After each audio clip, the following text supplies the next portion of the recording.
एक तरफ हिंदी, एक तरफ इंग्लिश बाइबल खोलेंगे। मैं हिंदी में पढ़ता हूँ, लेकिन बाद में फिर इंग्लिश आपको पढ़ाऊंगा। अय्यूब 22 अध्याय उसका 28 वचन। जो बात तू ठाने वह तुझसे बन भी पड़ेगी और तेरे मार्गों पर प्रकाश रहेगा। देखें इंग्लिश में क्या लिखा है।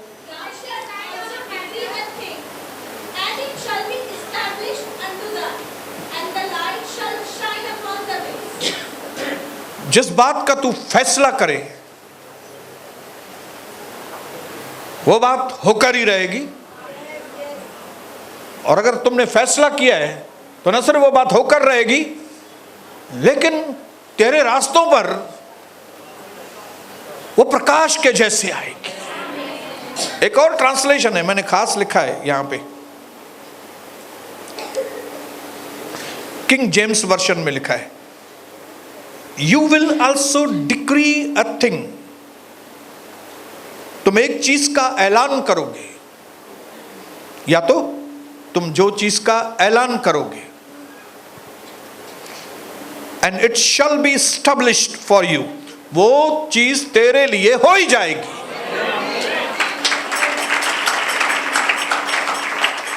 And so light will shine on your ways. तो क्या होगा, तुम्हारे रास्तों में रोशनी होगी। ये वचन है, वचन। ये कोई आदमी के बोले हुए अल्फाज नहीं है। हालेलुया। ये आदमी के बोले हुए शब्द नहीं है, क्योंकि आदमी झूठा है। आदमी घास के जैसा है, आज है कल नहीं है। आदमी बाफ के समान है, आज है कल नहीं है। लेकिन ये इटर्नल गॉड, अनंत काल का परमेश्वर, सच्चाई का वचन, प्रभु के मुख से निकला हुआ वचन है। वो कहता है you will succeed in whatever you choose to do. ये न्यू किंग जेम्स वर्जन में लिखा है कि जो कुछ तुम चुनाव करोगे करने का, उसमें तुम सफल होंगे। And light will shine on the road ahead of you. और तुम्हारे आगे जो रास्ता होगा वो रोशनी से भर जाएगा। ये चीज आपको और मुझे पोएम के जैसे लगती होगी, लेकिन ये सिर्फ पोएम नहीं है, ये सिर्फ कविता नहीं है। ये सर्वशक्तिमान परमेश्वर की ओर से आपको प्रॉमिस है, आपके लिए प्रतिज्ञा है परमेश्वर की कि मेरे बेटे, मेरी बेटी, जिस तरह मैंने अपने मुख से निकले हुए शब्दों के द्वारा सृष्टि की रचना की है, वैसे ही तुम मेरे बेटे और तुम मेरी बेटियां, तुम जो मेरे स्वभाव को तुम्हारे अंदर मैंने रखा है, तुम भी जब अपने मन में कोई फैसला करोगे और अपने मुंह से उसको डिक्री करोगे, डिक्री मतलब ऐलान करोगे, तुम कमांड करोगे, बोलोगे मैं ऐसा हो जाऊं, ऐसा हो जाए मेरे लिए। जब आप अथॉरिटी, अधिकार, विश्वास, भरोसे के साथ भरकर जब आप अपने मुंह को खोलेंगे, तो प्रभु कहता है मैं तुमको प्रॉमिस करता हूं वो चीज तुम्हारे लिए हो जाएगी। और वो चीज होने के लिए तुमको रास्ता मिलेगा। कैसे? तुम्हारे रास्ते के ऊपर रोशनी आएगी। हालेलुया। अब आप समझ गए होंगे कि कई लोगों के जीवन में गरीबी, लाचारी, बीमारियां क्यों हैं, लेकिन कई लोगों के जीवन में प्रॉस्पेरिटी, परमेश्वर, उसकी बड़ी बड़ी ब्लेसिंग्स। क्या फर्क है दोनों में? फर्क है आपकी जबान को इस्तेमाल करने में। आपकी जबान, आपकी जबान जिसमें शब्द है, आपके शब्द जिसमें पावर है, और ये शब्दों के अंदर पावर किसी आदमी ने नहीं रखा है, लेकिन इन शब्दों में पावर परमेश्वर ने रखा है। और वो भी क्यों रखा है? क्योंकि हम उसमें से बने हैं। जो परमेश्वर की बातें हैं वो मेरे अंदर हैं। आपने देखा है कई माँ बाप की बातें डायरेक्टली बच्चे में आपको दिखती हैं। हालेलुया। आप मेरे घर में आके देखो, शान को देखो, सुबह को भी मोटी कोकी दो तो खाएगा, शाम को भी मोटी कोकी दो तो खाएगा। ऐसा पकड़ के बस खाता जाएगा मोटी कोकी। क्यों मोटी कोकी खाता है? क्योंकि उसके दादू को भी मोटी कोकी, उसका पिताजी भी मोटी कोकी खाता है, उसकी दादी भी मोटी कोकी खाती है। और चीज छोड़ो, पुड़ियां। बोलेगा दादू जी आज हम पुड़ी खाएंगे। कितनी? 4+4, 8 पुड़ी मैं खाऊंगा। बोले इतनी पुड़ी खाएगा? हाँ। क्यों खाएगा? मुझे मालूम है क्यों। उसके दादू को, उसका दादू 10-10 पुड़ी खा जाता था। अभी कम खाता हूं, अभी 5-6 खाता हूं, लेकिन फिर भी खाता हूं। क्यों? बाप की चीजें बेटे के अंदर।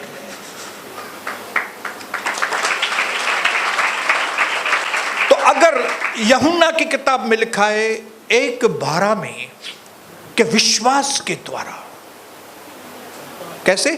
विश्वास के द्वारा हम परमेश्वर की संतान बन गए। जब हम विश्वास करते हैं कि यीशु प्रभु है, वो मेरे लिए मारा गया, गाड़ा गया, तीसरे दिन जी उठा, जब हम इस चीज के ऊपर विश्वास करते हैं तो हम सिर्फ परमेश्वर की सृष्टि नहीं, हम उसकी संतान बन जाते हैं। और संतान बने तो बाप का स्वभाव तो अंदर आएगा ही आएगा। अगर बाप पावरफुल है तो बेटा भी पावरफुल बनेगा। अगर बाप सच्चार है, ईमानदार है, तो आज नहीं तो कल बेटा भी सच्चार और ईमानदार बनेगा। आप माँ बाप अगर प्रभु के दास और दासी हैं तो आपका बेटा, आपकी बेटी कितनी भी कोशिश करे कि दुनिया में भटके, ये करे वो करे, नहीं होगा। आज नहीं तो कल आपके बेटे, आपकी बेटियां प्रभु के दास और दासियां बनकर ही रहेंगे। इसका मतलब है कि एक विश्वासी आदमी जिसको परमेश्वर के वचन की सामर्थ्य मालूम है, उसको मालूम है कि स्वर्ग को धरती पर एक्टिवेट कैसे करें। किस तरह से स्वर्ग, उसके अंदर जो आशीषों का भंडार है वो फ्लो कैसे हो, वहां से वो झरना कैसे बहे।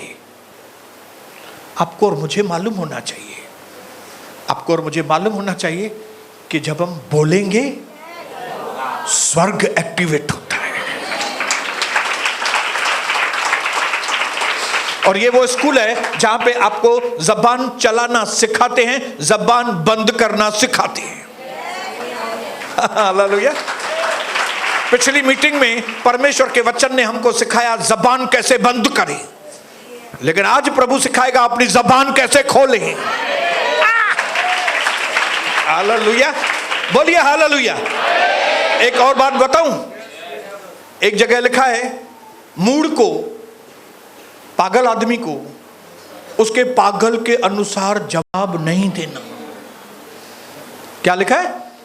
एक मूढ़ आदमी को डिस्कस करता है, मूढ़ आदमी, तो उसके साथ उसके अनुसार जवाब नहीं देना।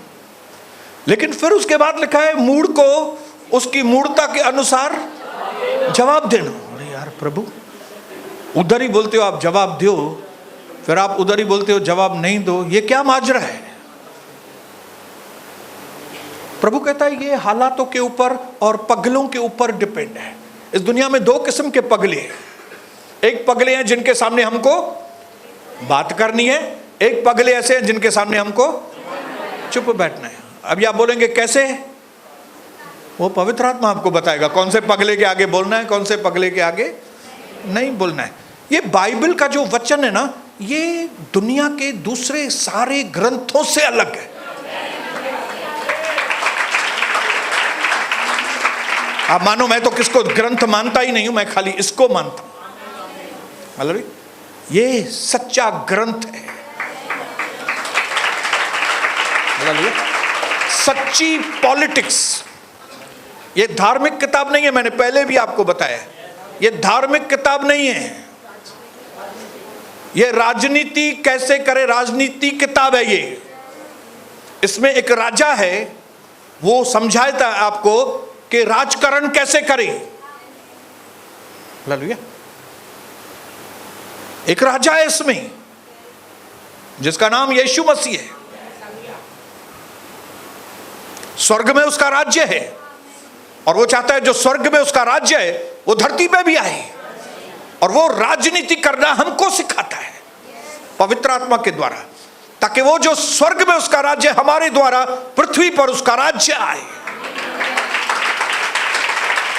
हालेलुया। और वो राज्य का निर्माण कैसे होता है? हमारी जबान के द्वारा। बोलो, हमारी जबान के द्वारा। बाइबल में लिखा है जो कुछ तुम पृथ्वी पर बांधोगे वो स्वर्ग से बांधा जाएगा, जो कुछ तुम पृथ्वी पर आजाद करोगे वो स्वर्ग से आजाद किया जाएगा। इन चीजों को अगर आप समझ गए भाइयों बहनों, तो आपको अपना हेडक्वार्टर आप अपने घर के छोटे रूम में भी बनाएंगे ना, तो आपके सब काम सफल होंगे। हालेलुया। जिस दिन से मैंने इस सीक्रेट को जाना है, मैं सफलता की सीढ़ियों के ऊपर चढ़ रहा हूं। हालेलुया। मुझे ये कैलकुलेशन समझ में आ गई। मुझे परमेश्वर ने समझाया कि ये जबान जो है ना, मैंने अपना राज्य बढ़ाने के लिए तुमको दी है, न कि ये फिल्मी गाना गाने के लिए। शैतान ने ये फिल्मी गाने बनाए हैं लोगों को डिप्रेशन में डालने के लिए। नंबर 1 डिप्रेशन लोग, जिनको किशोर कुमार, आशा भोसले, लता मंगेशकर, मन्ना डे, आजकल के कौन से गीत है मालूम नहीं, उदित नारायण, इनके गीत सुनो, आराम से सुनो और डिप्रेशन में होते जाओ आराम से। लेकिन प्रभु के गीत गाते जाओ, डिप्रेशन में से निकलते जाओ। ये बहन बैठी है ना संध्या, देखो डिप्रेशन में कैसे नहीं, इधर आई प्रभु की आराधना स्तुति में डिप्रेशन निकल गया। ये कहां से? ये शब्द का पावर है। बोलो मेरे मेरे मेरे साथ बोलो, ये शब्दों का पावर है। मुझे नहीं मालूम आप क्या बात करते हो, कैसे बात करते हो, लेकिन एक चीज समझ लेना कि जिस दिन आपने यीशु मसीह के जैसा बात करना समझ लिया, आप विक्ट्री के ऊपर विक्ट्री पाएंगे। हालेलुया। Yes, hallelujah. और आज हम क्या करने वाले हैं आपको पता है? आपको पता है? आज हम कई डिक्री करने वाले हैं। डिक्री। हालेलुया। वो गुजराती वाली डिक्री नहीं, मारो डिकरो मारी डिक्री, वो नहीं। हालेलुया। ये डिक्री मतलब ऐलान। ये ऐलान मतलब कमांड करना, डिक्री मतलब हुक्म करना। आपको मालूम है जब राजा के मन में कोई चीज आती है तो वो अपने नीचे जो उसका स्टाफ है उसको बोलता है जाके मेरे राज्य में डिक्री करो, ऐलान करो। जाके क्या करो? ऐलान जाके कि फलाने फलाने टाइम पे यही चीज होगी मेरे राज्य में। फिरौन ने कहा ऐलान करो पूरे मिस्र देश में कि सिर्फ नाम में मैं राजा रहूंगा, लेकिन पूरे मिस्र में यूसुफ के कहे बिना पत्ता भी नहीं हिलेगा।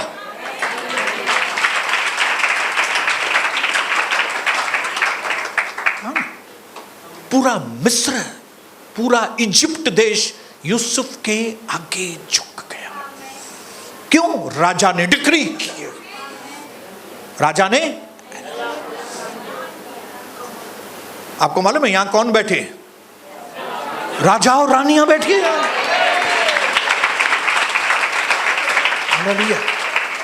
आपके घर में बीमारियों ने, शैतानों ने क्यों जगह लिए? क्योंकि आपने घोषणा नहीं की है भाई, आपने हुक्म नहीं किया है। आपने हट नहीं किया, हट।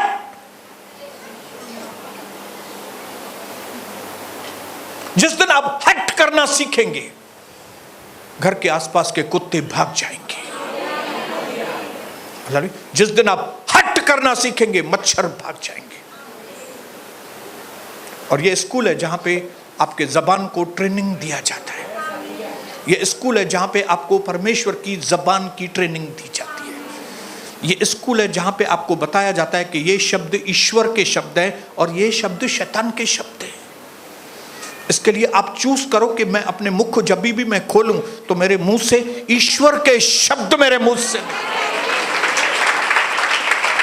हालेलुया। क्योंकि आदमियों के शब्द में, मनुष्यों के शब्द में जब ईश्वर के शब्द आते हैं तो क्रिएशन होती है। बोलिए हालेलुया। किसी ने कहा मुझे उड़ना है, तभी एरोप्लेन्स बने। किसी ने डिसाइड किया था कि मुझे अंधकार में नहीं बैठना है, मुझे बल्ब बनाना है, और बल्ब बन गया है। ये किसका कमाल है? सब बोलो बोलो, मेरी जबान का कमाल है, मेरी जबान का कमाल है, मेरी जबान का कमाल है। यहोशू ने कहा जब तक के इजरायली लोग इस फिलिस्तीन के ऊपर जय नहीं पाते तब तक सूरज नीचे नहीं जाएगा। और लिखा है सूरज तब तक बना रहा जब तक के इजरायलियों ने फिलिस्तियों के ऊपर विजय पाई।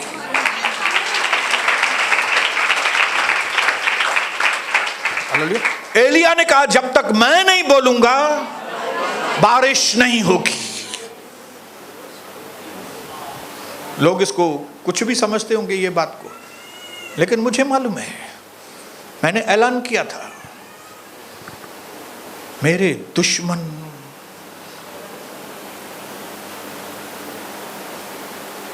मेरे पर कभी विजय नहीं पाएंगे। मेरे दुश्मन मुझ पर कभी विजय नहीं पाएंगे। और आज प्रभु की साक्षी में मैं खड़ा हूं, एक भी दुश्मन मेरा प्रॉस्पर नहीं है। प्रभु उनको उस कगार पर लेकर आता है जहां पे वो पश्चाताप करें, प्रभु के पास लौट आए, प्रभु के आगे झुके। ये किधर का ताकत है? ये बोलो आपकी जबान का। बोलो अपने पड़ोसी को आपकी जबान। असांजा माँ पीउ वेचारा चवंदा इहा जबान तव्हांखे उस समय, इहा जबान तव्हांखे शाम। ये अंदर मेरे हमारे माँ बाप के अंदर ये शब्द किधर से आए? क्योंकि हम ईश्वर की रचना है। हालेलुया। उसकी कई बातें हमारे अंदर से जाहिर होती हैं। लोगों को मालूम नहीं कि हम यीशु मसीह की संतान हैं, लेकिन वो उसको मालूम हो या ना हो, लेकिन यीशु मसीह के वचन उनके अंदर से जाहिर होते हैं।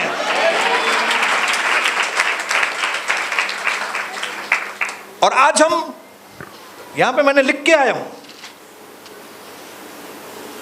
हम यहां पे भविष्यवाणी की प्रार्थनाएं और भविष्यवाणी के ऐलान करेंगे। और जैसे ही आप विश्वास के साथ प्रभु के नाम से, यीशु के नाम से जब आप मुंह खोलेंगे, ये ब्रह्मांड में, आत्मिक दुनिया में हलचल होनी चालू हो जाए। जब तक आप चुप हैं, दुनिया भी चुप है, लेकिन जब आप बोलेंगे,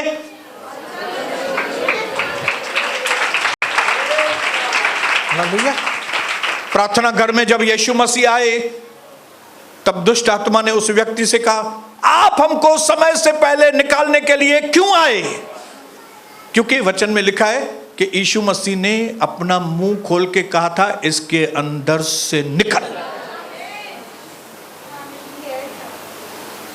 इसके अंदर से शब्द, शब्द बोलो, शब्द। जिस दिन मेरी बेटी आप शब्दों की पावर को समझेंगे ना, और खास करके 3 बजे रात को, रात का 3 स्पेशल टाइम है, स्पेशल टाइम है। एक तरफ भूत और प्रेत, दूसरी तरफ हमारा यीशु मसीह। एक तरफ मूसा का सांप, दूसरी तरफ जादूगरों के सांप। अगर आप 3 बजे सोए रहेंगे तो जो मंत्र पढ़ने वाले, रात को बलियां देने वाले, रात को क्या क्या करने वाले, आपके विरोध में योजनाएं बनाने वाले, ये सफल होंगे आपकी जिंदगी में। लेकिन अगर आप 3 बजे उठकर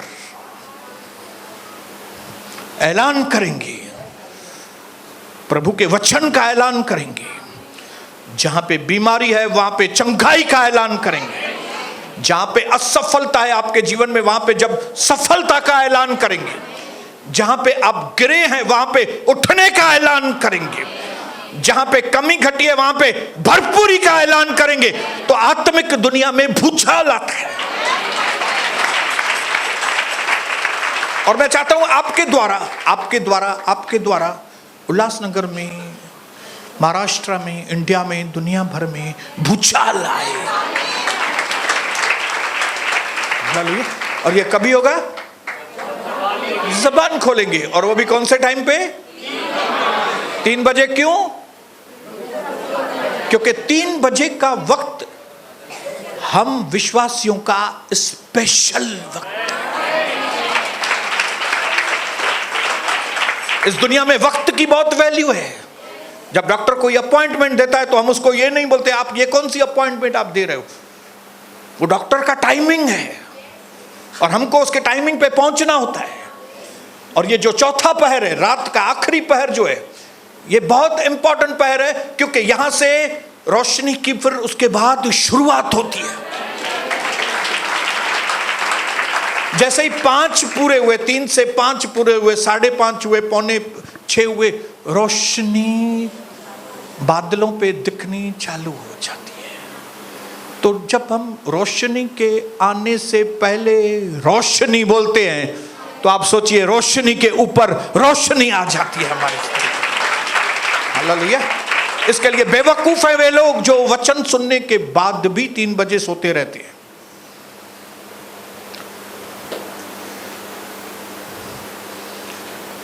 कई चीजें हमने सिखाई है, कई चीजें अभी सीखना बाकी है, लेकिन आज जो हम सीखेंगे वो 3 और 5 के बीच में जब आप उठकर जाके घर में जब कल लाइव में सुनेंगे तब आप इसको लिखना, और लिखने के साथ आपको रोशनियां मिलेंगी। और क्या उसके साथ बोलना है, तब क्या होगा? आपके परिवार में, आपके धंधे में, आपके आत्मिक जीवन में उथल पुथल होना चाहिए। आप बोलेंगे तो उथल पुथल हो जाए। ये मत बोलना मैं कभी उठता है कभी नहीं उठता है, नहीं। उन लोगों के लिए ये प्रार्थनाएं नहीं है, ये उन लोगों के लिए विनतियां हैं, ये उन लोगों के लिए डिक्लेरेशन है जो शेर लोग हैं। आइए कमान उठकर खड़े हो जाएंगे, अपने आप को तैयार करेंगे, अपने अंदर विश्वास को तैयार करें। हालेलुया। अपने अंदर आग को बुलाएं। बोलिए मेरे साथ, मेरे अंदर प्रभु आग दीजिए। मैं जब बोलूं मेरे अंदर विश्वास बढ़ाइए। मेरे जीवन के पुराने शैतान बाहर आ जाए। जब मैं बात करूं तो सुनामी आ जाए। जब मैं बात करूं बड़े बड़े दरवाजे खुल जाएं मेरे लिए। बढ़ गया विश्वास? शुरू करें? कहां से शुरू करें?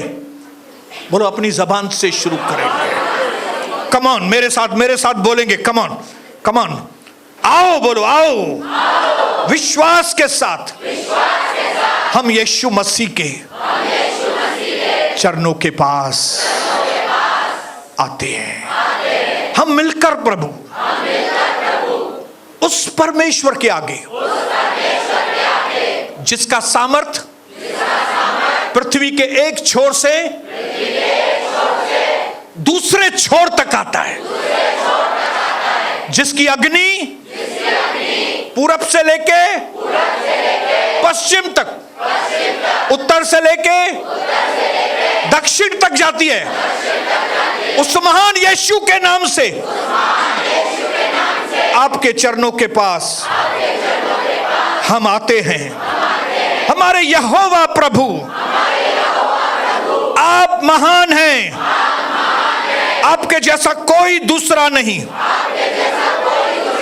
मेरे परमेश्वर, चाहे मैं कई बार गिरा हूं, चाहे आज भी मैं आशीषों के लायक नहीं हूं, तो भी आपकी अनंत दया और करुणा मेरे लिए काफी है। आपका प्यार मेरे लिए हद से भी ज्यादा है। आपका अनुग्रह भरपूरी से मेरे ऊपर है। आज मैं प्रभु यीशु के पुनरुत्थान की ताकत में प्रवेश करता हूं। वह पुनरुत्थान की ताकत जो मृत्यु को जीवन में बदल देती है, वो सामर्थ जो दुखों को सुखों में बदल देती है, ना उम्मीद को उम्मीदों में बदल देती है। पिता परमेश्वर, प्रभु यीशु मसीह के नाम से मैं ऐलान करता हूं कि जिस चीज की उम्मीद नहीं है, वो सच्चे अलौकिक मददगार मेरे पास भेजे, जिनके लिए मैंने कभी सोचा भी नहीं कि ये लोग मेरी मदद करेंगे। वे आपकी ओर से मेरे पास भेजे जाएं, जैसे आपने अब्राहम के लिए पहाड़ पर मेमने को भेजा। हमारे जीवन में आत्मिक भौतिक सेवा के लिए, पैसों के लिए मददगारों को भेजें।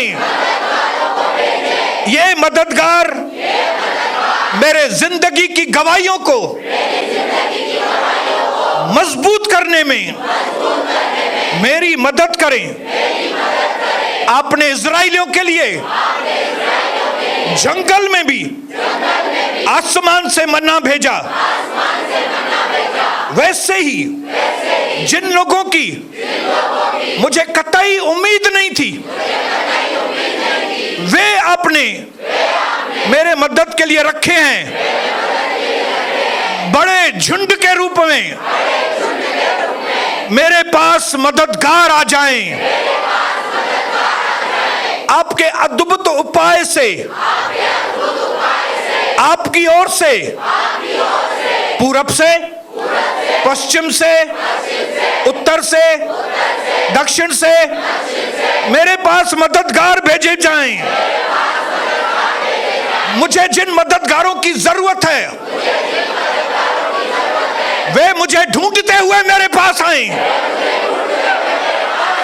वे बुद्धि के साथ आएं, वे सामर्थ्य से भरकर आएं, वे उपाय से भरकर आएं, वे संसाधन से भरकर आएं, और वे सही वक्त पर मेरे पास पहुंचे, और मैं उन मददगारों को कभी खोने न पाऊं। आपकी आशीषें यीशु मसीह के नाम से मुझको सही वक्त पर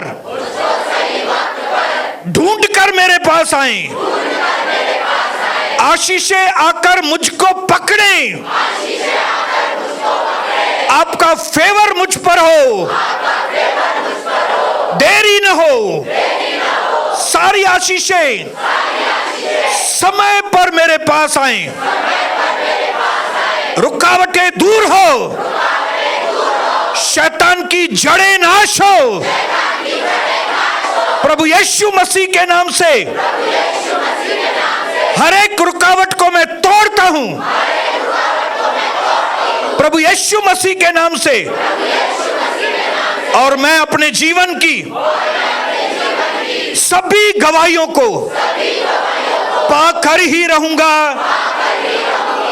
अलौकिक मददगार, उसकी सेना मेरे पास पहुंचेगी।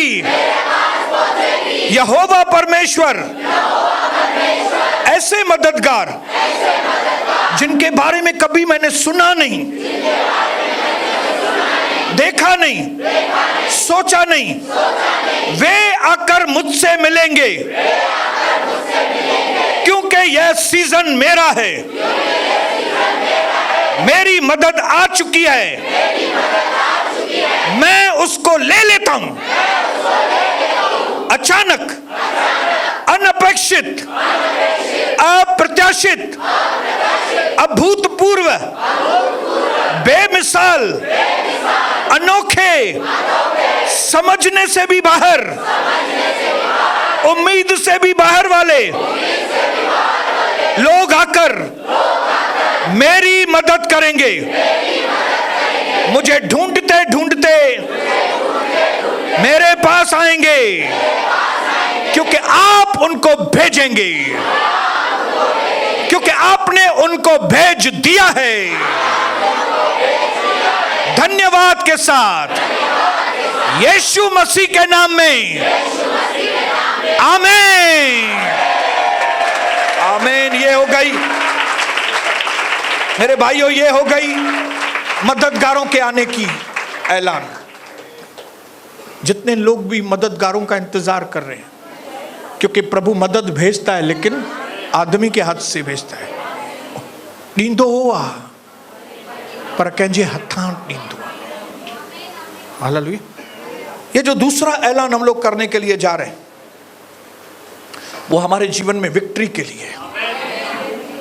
और जैसे ही इस विक्ट्री की प्रार्थना को पूरा करेंगे, हम परमेश्वर को फिर उस वक्त जोरदार तालियों की गड़गड़ाहट, मेरे साथ बोलेंगे, यहोवा पिता प्रभु यीशु मसीह के नाम में मैं आपके वचन का आदर करता हूं।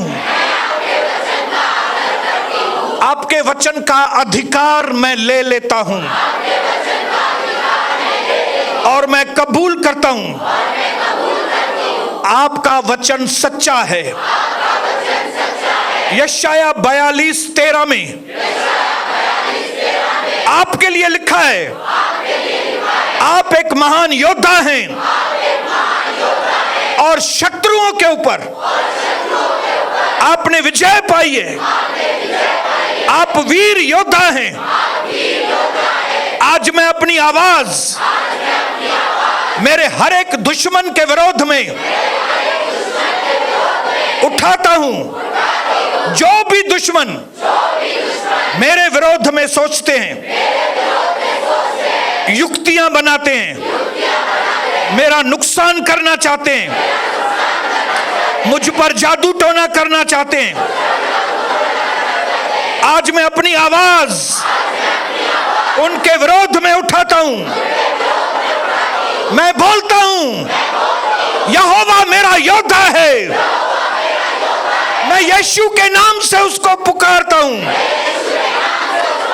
प्रभु परमेश्वर मुझे बचा ले। वो मेरे दुश्मन जो मेरे और मेरे परिवार के, मेरे मकसद के दुश्मन हैं, मेरी सेवा के दुश्मन हैं, जो युक्तियां बनाकर मुझे खत्म करना चाहते हैं, जैसे आपने अहीतोपेल की योजनाओं को सत्यानाश किया और राजा दाऊद को बचा लिया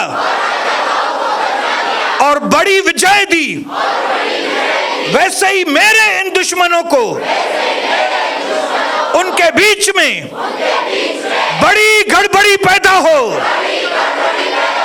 उनकी गलत एकताएं पूरी तरह से नाश हो। दुश्मनों के बीच में बड़ी गड़बड़ी हो। दुश्मनों की योजनाएं बेवकूफी साबित हो जाए। मेरे दुश्मनों के विरोध में आप दूसरे दुश्मनों को खड़ा करें और उन्हें हरा दें। दूसरा इतिहास 20:22 के अनुसार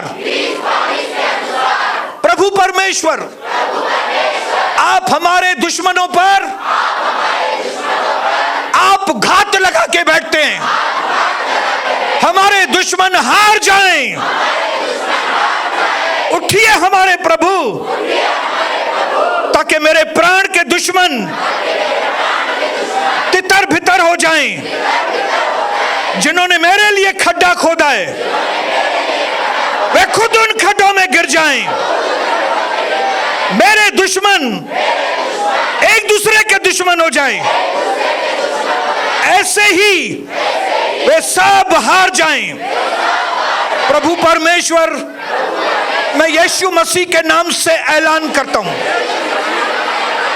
हर ताकत, हर व्यक्ति, हर सिस्टम जो मेरे विरोध में बातें करते हैं, उन सबको नीचे आना पड़ेगा। उनके कार्य नाश हो जाएं।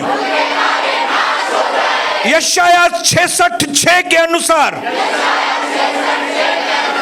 प्रभु परमेश्वर आपका बड़ा आवाज दुश्मनों को डरा दे। वे 7 दिशाओं से भाग जाएं और मेरे व्यक्तिगत जीवन में विजय, मेरे पारिवारिक जीवन में विजय हो, मेरी सेवा में विजय हो, मेरे काम धंधे में विजय हो, मेरे फाइनेंस में बड़ी विजय हो, समाज में मेरी बड़ी विजय हो, कलीसिया में मेरी बड़ी विजय हो। धन्यवाद प्रभु, आपका नाम यहोवा निस्सी है। हमारे जय का झंडा है आप। इन प्रार्थनाओं का बड़ा जवाब आपने भेज दिया है। हमारे ऐलान के शब्दों को आप मान देते हैं। चारों ओर से थरथराहट आ चुकी है। दुश्मन हार गए हैं। हमारी विजय हो गई है, ना तो बल से न शक्ति से, परंतु पवित्र आत्मा के द्वारा। युद्ध के दिन घोड़ा तैयार होता है, परंतु जय यहोवा से मिलती है। धन्यवाद प्रभु, धन्यवाद मेरे पिता, धन्यवाद मेरे यीशु मसीह, धन्यवाद मेरे पवित्र आत्मा। आपने हमें विजय दे दी। हम पहले जैसे नहीं रहे, हम बदल गए हैं। धन्यवाद प्रभु यीशु मसीह के नाम में। कम ऑन, आमीन, कम ऑन, आमीन। प्रभु की सेना बोलेगी आमीन। प्रभु के योद्धा बोलेंगे आमीन। प्रभु के योद्धा बोलेंगे विजय आ गई है मेरी। मैं जयवंत से ज्यादा बढ़कर हूं। यीशु मसीह के नाम से